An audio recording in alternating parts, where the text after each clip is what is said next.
Boa noite, pessoal. Estão me ouvindo? Sim, a gente ouve bem, ouve bem.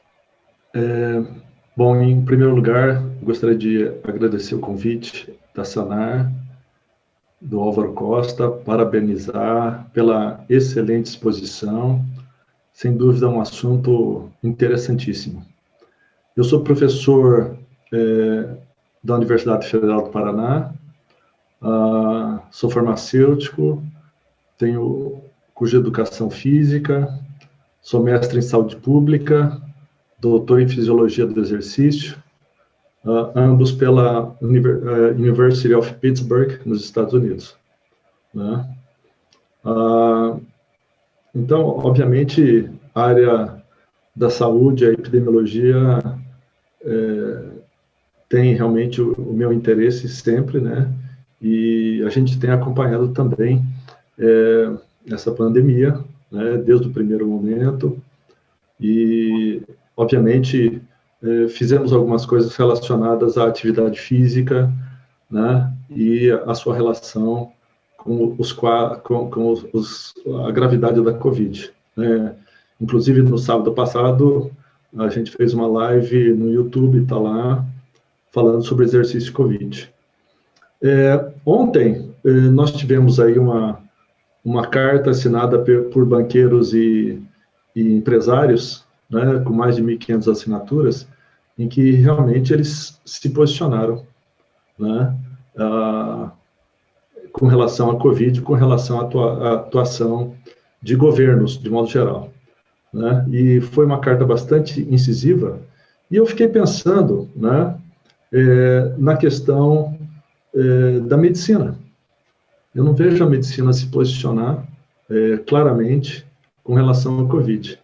Né? Eu vejo os médicos, muitos relatos de médicos desesperados com os problemas de UTI, etc., etc., mas não houve, né? E aí, eu acho que é a fonte de todas as confusões, é falta das associações de classe se posicionarem muito firme com relação a alguma coisa, né? Não estou dizendo que tem que ser um posicionamento a favor de A ou B, mas o que eu não vi foi posicionamento, né?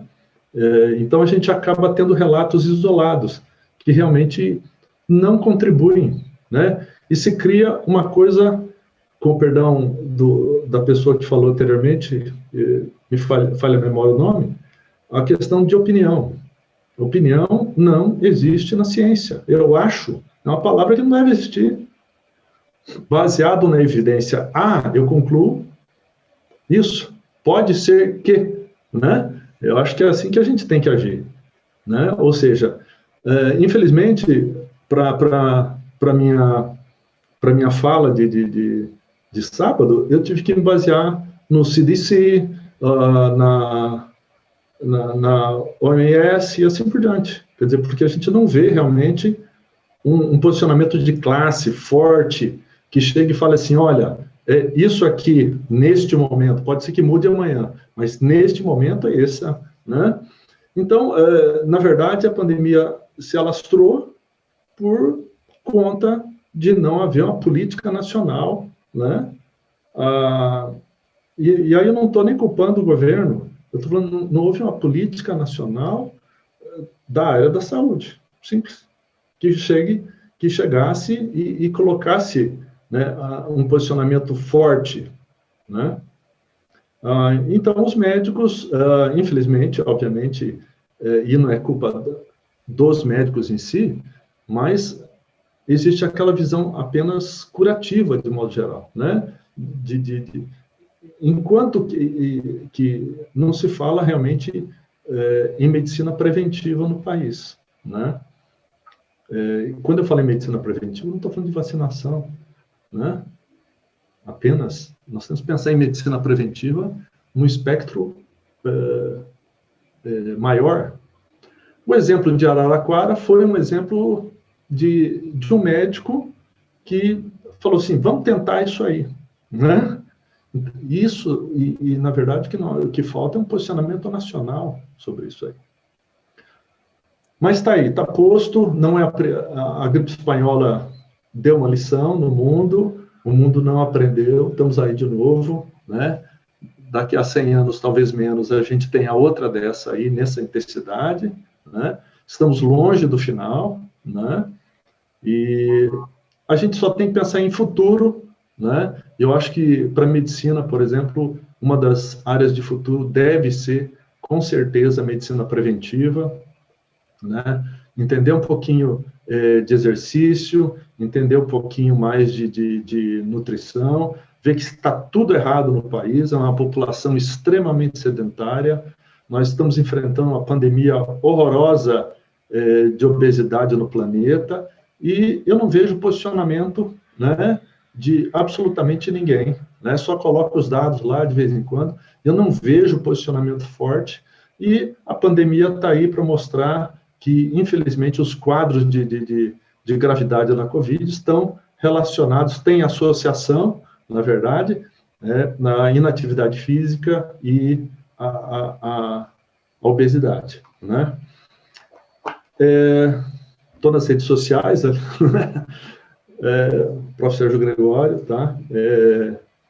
Quem tiver alguma questão sobre a atividade física, a gente tem lido bastante sobre o assunto, atividade física e a Covid, e a gente se coloca à disposição, pode mandar uma mensagem privada lá, né? Perdoe, às vezes, o tom incisivo, mas talvez seja a minha maneira de me expressar, né? E porque eu acho que a gente precisa de uma sacudidazinha, né? E tem muita coisa para ser feita, tá? Muito obrigado, boa noite, estamos aqui. Bom, Sérgio, eu queria comentar a sua fala, exatamente na segunda parte que você fala, sobre a vulnerabilidade da população obesa. Isso é muito importante a gente falar, né? A gente vê, desde a primeira onda de casos, um fator de risco muito importante. Eu acho que você tocou no aspecto que a gente vai precisar trabalhar para o futuro, que é lidar com a situação de uma porcentagem muito grande da população obesa, sedentária. Essa pandemia não vai acabar de uma hora para outra. A gente tem que entender que essa discussão de saúde, de atividade física, de ter uma medicina preventiva, quando a gente fala de se cuidar, fazer exame, cuidar de ter alguma atividade e manter-se saudável, vai ser uma das principais estratégias junto com vacina. Então, acho que a gente está vendo também esses pacientes sequelados com Covid precisarem de processos longos de reabilitação que vão passar e vão caminhar junto com a reabilitação física, vão caminhar com a alimentação, vão caminhar com uma série de estratégias. Quando você fala que a gente não fala disso, eu concordo plenamente com você. Não se fala muito do tamanho da pandemia e da gravidade da doença da população obesa. Não se fala isso, e a gente vê isso no dia a dia nos hospitais, Sérgio. Tem estudos muito claros mostrando que o principal fator de risco de gravidade na Covid para a população abaixo de 50 anos é a obesidade em todas as séries do mundo. Em séries da China, em séries dos Estados Unidos, em séries da Itália, propriamente aqui no Brasil também. Então, a gente precisa falar disso. E eu também concordo com a sua fala com relação às entidades de classe se manifestarem, porque eu vou dizer sobre a minha entidade de classe, a Sociedade Brasileira de Infectologia. Durante toda a pandemia, a Sociedade Brasileira de Infectologia publicou notas técnicas se pronunciando, se posicionando a respeito de várias estratégias e sugerindo muita coisa com relação ao manejo, sugerindo algum ou outro tratamento que teria benefício ou não, sugerindo intervenção precoce de vacina, sugerindo vigilância genômica, mas o problema é que a gestão não incorpora profissionais cientistas e não incorpora profissionais da área da saúde intimamente envolvidos no combate. Eu falo de cabeça pensante de ciência, não falo de profissionais de linha de frente como eu, falo de pessoas que estão estudando vigilância genômica, que têm articulação, são sanitaristas que deveriam estar no comando dessa pandemia, pessoas que estão articuladas, como assim, você tem uma formação de sanitarista, então você entende muito bem a expertise que tem uma pessoa com visão de epidemiologia na gestão de um processo e que chama pessoas que têm envolvimento de ciência para construir um planejamento que é preventivo, que é antecipatório, que é programático, que a gente não viu isso acontecer. Mas acho que, nesse sentido, você tem toda a razão, essa sua segunda parte da sua fala também, quando você fala dessas vulnerabilidades associadas a esse estilo de vida que a gente tem hoje. A Covid está mostrando para a gente o quão importante é você pensar em saúde mental, em saúde física, em nutrição, em estilo de vida, porque as pessoas que estão morrendo, que têm maior vulnerabilidade, os jovens, são pessoas que não têm uma qualidade de vida boa, que não mostraram, assim, obesidade e outras coisas que a gente está vendo no dia a dia. Então, eu acho que futuramente a gente vai ter um impacto muito grande e a área de atuação relacionada a toda essa parte de atividade física, de nutrição, vai ser muito impulsionada nos próximos meses. Acho que a gente precisa falar sobre isso com a população, sobre essas vulnerabilidades. Obrigado.